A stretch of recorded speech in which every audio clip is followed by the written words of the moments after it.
What's the meaning of beginning?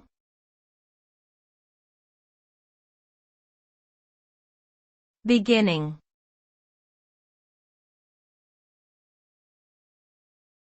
Beginning.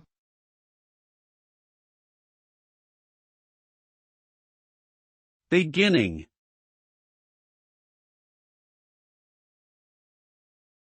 Beginning.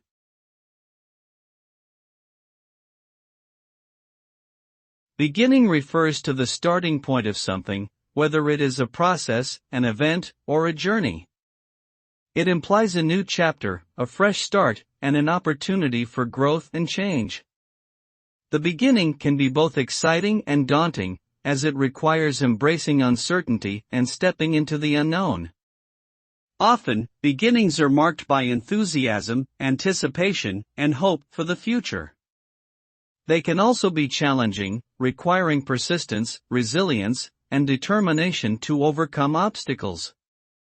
In essence, the beginning sets the tone for what follows, and it is crucial to approach it with intention, mindfulness, and a willingness to learn and adapt.